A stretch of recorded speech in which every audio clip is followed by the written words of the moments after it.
vanonzi vamatutu. Vamwe vaishungurudzika kuti senenge hamuna matutu kuita chirwirangwe zvinofamba sei? Aiwa, hatingakundirwi nemakudo anoti kana achirwa akaona kwasvika mhando anombosiya hondo yemarize otanga amhanyisana nemhando. Kana tiine yedu hondo yekutorerana marize tinozobvunzana papa pekuti habati iwe watora rize rangu rino mafuta ngochizvifambisa sei? Asi tatanga tadhila ne-generational cause which is before us, because all of us are affected, including imimi vamwe mauya kunospire. Izvo tamutorina mari yebhazi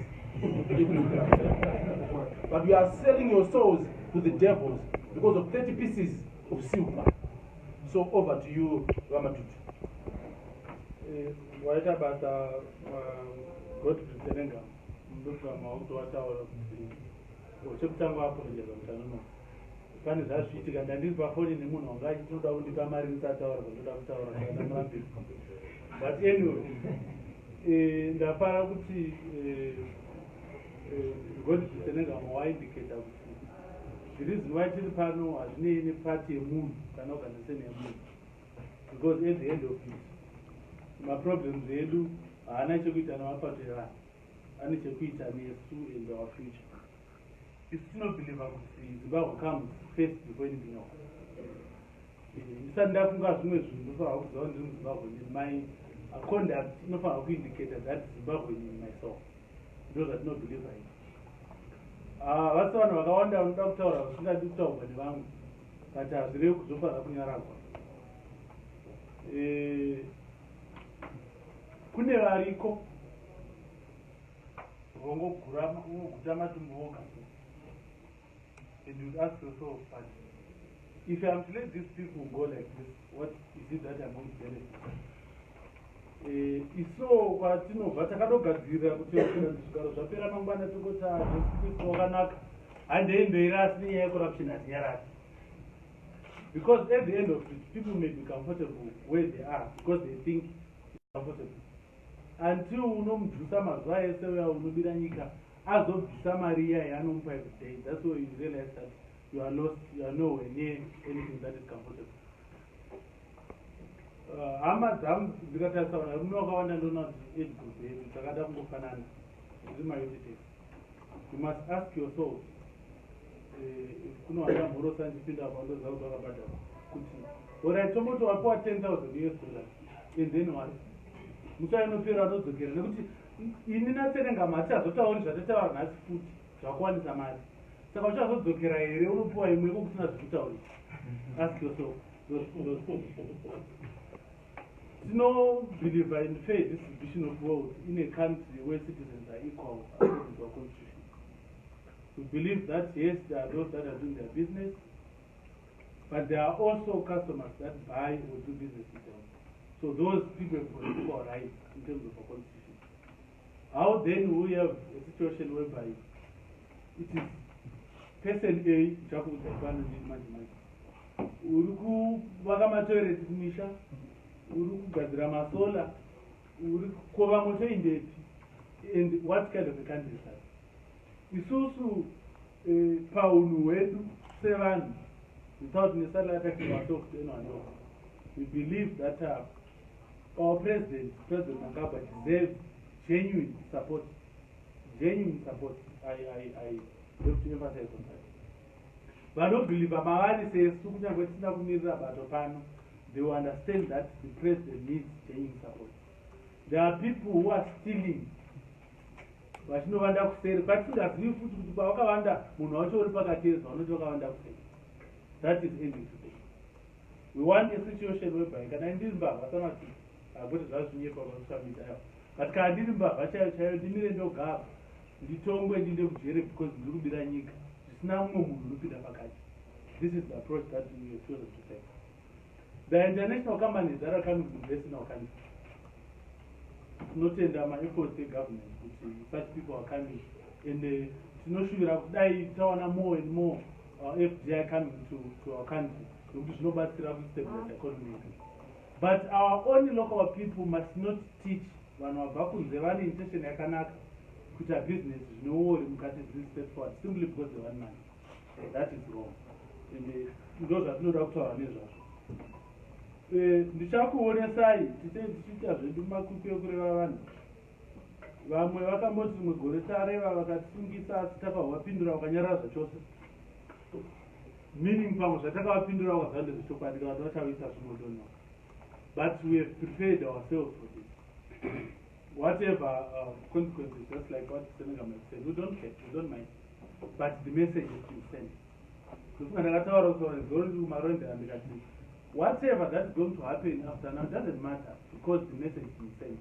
There are a lot of voices out there even beyond the borders of Zimbabwe.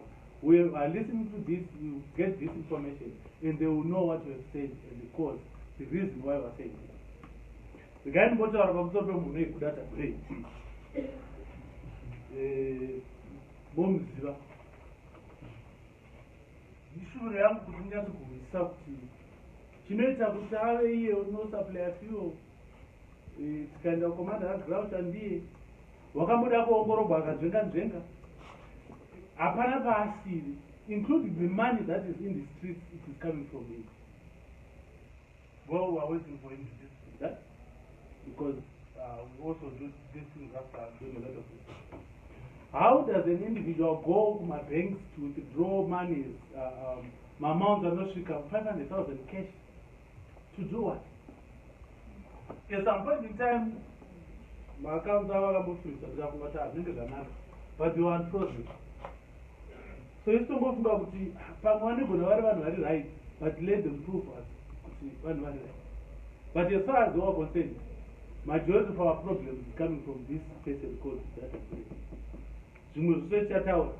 But there is the source of our problem.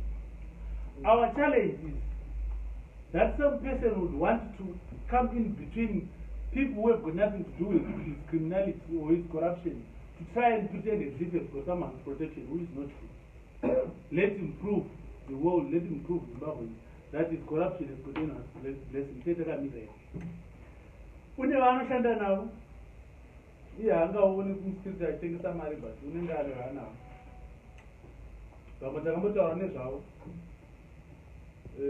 asi nenyaya yekuti hatigoni kubatanidza zvarehwa nasenegam hatingabatanidzi zvekokoko nezvekuno I may not need to get into that so that don't mix the two issues. Now, looking at this person, you see a merciless man who doesn't even have a heart.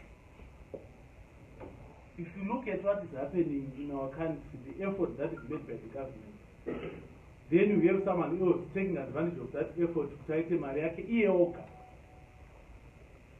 We don't have any problem with people who buy expensive cars because they don't know marriage is still. But when you do that, yet people know that you are the cause of their problems, cause of their suffering and poverty, becomes a problem. We want to clarify something. They made political organizations who would want to write on our fight against corruption and come up with a narrative. There's got nothing to do with politics. It is an issue of young people protecting their future. And we are just speaking because we are somewhere in positions of privilege where we can say something and people will listen and follow. That is the reason. We have seen on Twitter people trying to take us and getting some posts from us and trying to create a narrative. No. Stay there as long as you are not fighting corruption in a genuine manner as we are doing. So this is the first person that I have spoken about. As we move it, stand up for the but unfortunately, some person to protect you, yet you've got nothing on your own except the man that gives you. It's a shame on young people in this country. But anyway, some choose to do that, but we don't. There's a second person called Dafa Gonzala.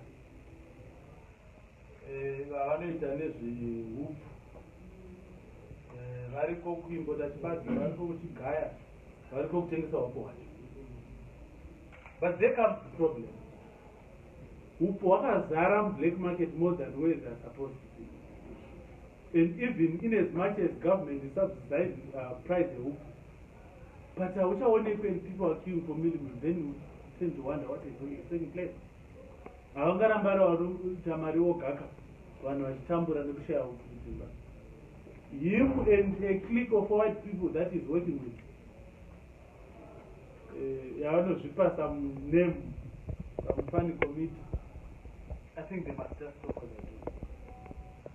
Vakuru vamwe mune mamwe masectors vanenge vachidya mari dzakasviba kudai, they must not receive mari yakasviba kudai, because it creates a perception which is not right in the eyes of the Zimbabwean people, not from any one organization, but across. Even the same person that I've spoken about, I think in majority of government or private sector, avashoma vasina kutambira mari yake. Vashoma. If you were to group ourselves here, very separate, probably half of you might have one or the other access to their money. But I think it's time that we work together to make sure that this ends. Ganbo Zoro.